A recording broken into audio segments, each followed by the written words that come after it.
Dans cette vidéo assurée et résolue, nous parlerons du problème phénoménal et prodigieux de la romanisation de l'Empire romain au 1er et 2e siècle après Jésus-Christ, c'est-à-dire durant la paix romaine, le moment d'apogée de l'Empire romain.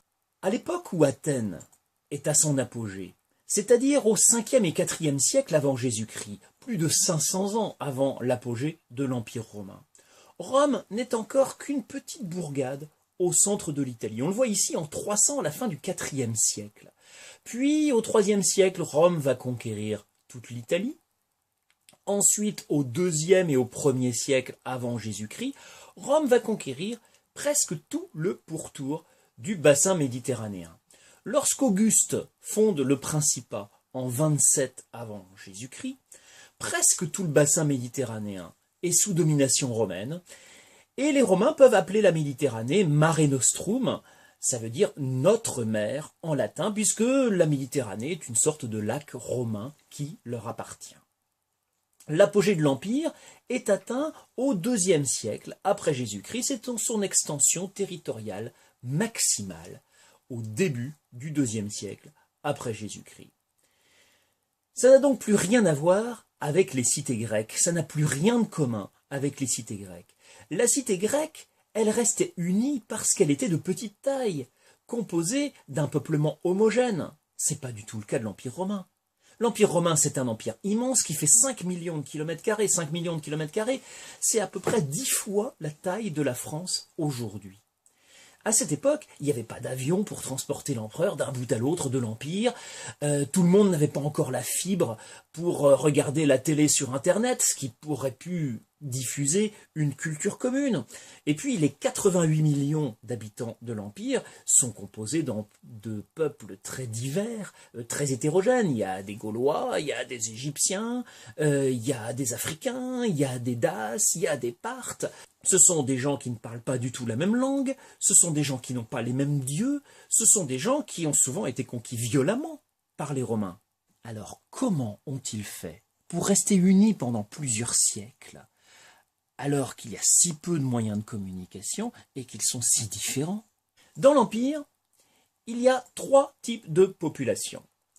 Les citoyens romains, les esclaves, et puis les pérégrins. Les pérégrins, ce sont des gens qui sont libres, donc ce ne sont pas des esclaves, mais ils ne sont pas pour autant reconnus comme citoyens.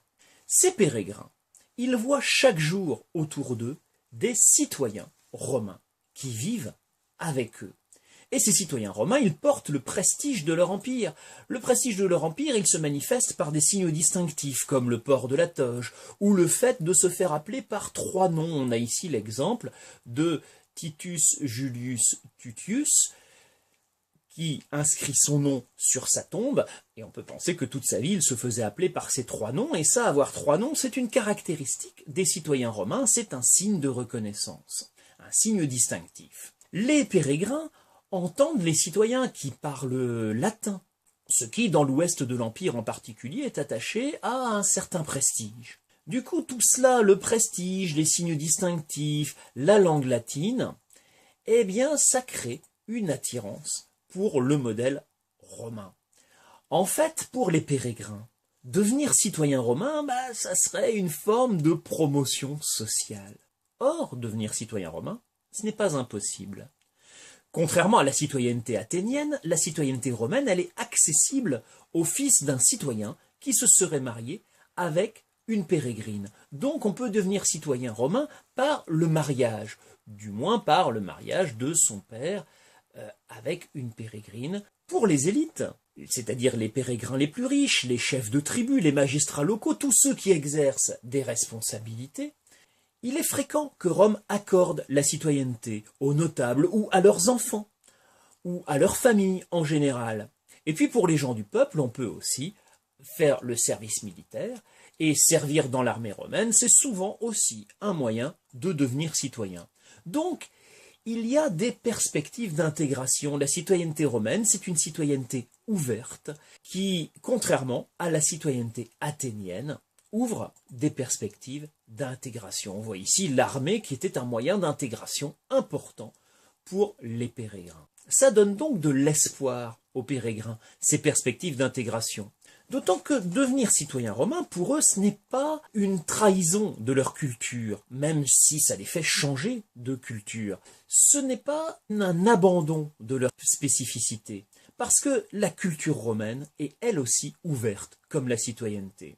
Et que ça soit du point de vue des dieux, du point de vue des modes de vie, du point de vue de l'éducation, tout cela se diffuse dans tout l'Empire et le mode de vie romain intègre des éléments de la culture des peuples qui sont conquis. Et les peuples conquis, eux-mêmes, intègrent des éléments de la culture romaine. Il y a ce qu'on appelle une acculturation. C'est particulièrement net en matière religieuse. La religion romaine ne cesse de s'enrichir en intégrant des dieux qui sont empruntés au peuple conquis. Le meilleur exemple, c'est celui de Mithra. Mithra, c'est un dieu d'origine perse qui a eu énormément de succès dans l'ensemble de l'Empire romain. Ça ne veut pas dire que les gens ont abandonné la religion romaine pour adopter la religion perse. Non, ça veut dire qu'ils ont intégré des dieux perses dans la religion romaine. Et de la même façon, on trouve des associations entre les dieux romains et les dieux des peuples conquis sur les monuments. L'exemple ici, c'est le pilier des Nautes à Lutèce. Les Nautes, ce sont les mariniers de Lutèce. Lutèce, vous savez, aujourd'hui, c'est Paris. On en a trouvé un vestige ici et on l'a reconstitué de cette façon. C'est un pilier qui fait tout de même 5 mètres de haut. Et ce pilier a été bâti par les Nautes de Lutèce. Et dessus, qu'ont-ils représenté? Eh bien, ils ont représenté le dieu gaulois Tarvos et le dieu romain Vulcain sur le même monument. C'est une façon d'associer des dieux d'origine différente et qui finalement réussissent à recevoir un culte des mêmes personnes et de l'ensemble des peuples de l'Empire romain. C'est donc une capacité à faire la synthèse entre des apports différents. On appelle ça le syncrétisme.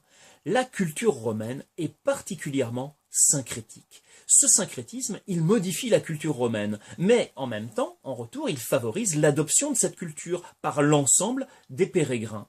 C'est une forme d'acculturation. On appelle ça, ici, la romanisation.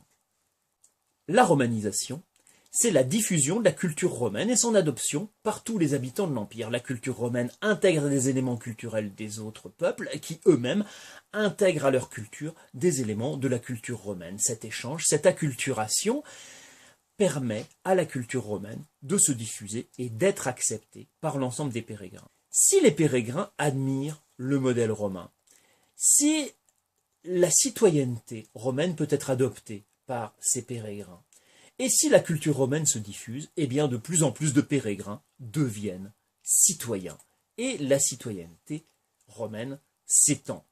En retour, les pérégrins voient de plus en plus de gens devenir citoyens. Au milieu d'eux, ils voient certains d'entre eux devenir citoyens, et ça renforce leur attirance pour le modèle romain, bien évidemment. Ça montre qu'il est possible d'espérer faire un jour soi-même partie de la citoyenneté romaine. Il y a ce qu'on peut appeler une émulation. C'est ce dont témoigne Agricola. Agricola qui était gouverneur de la province de Bretagne. Alors la Bretagne, c'est ce qu'on appelle aujourd'hui la Grande-Bretagne.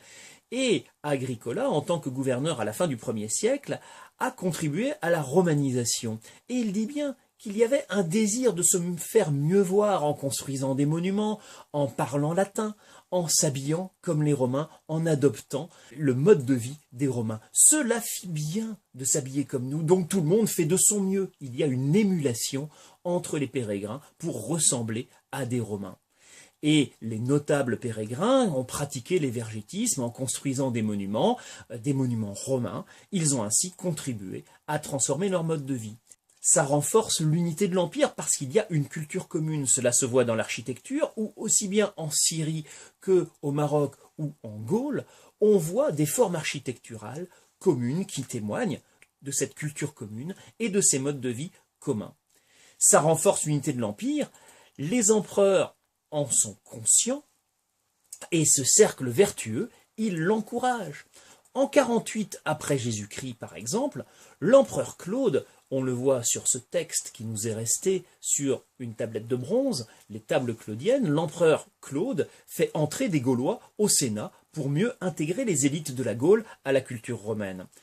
En 212, c'est l'empereur Caracalla qui accorde la citoyenneté romaine à l'ensemble de tous les pérégrins de l'Empire. On a appelé ça l'édit de Caracalla.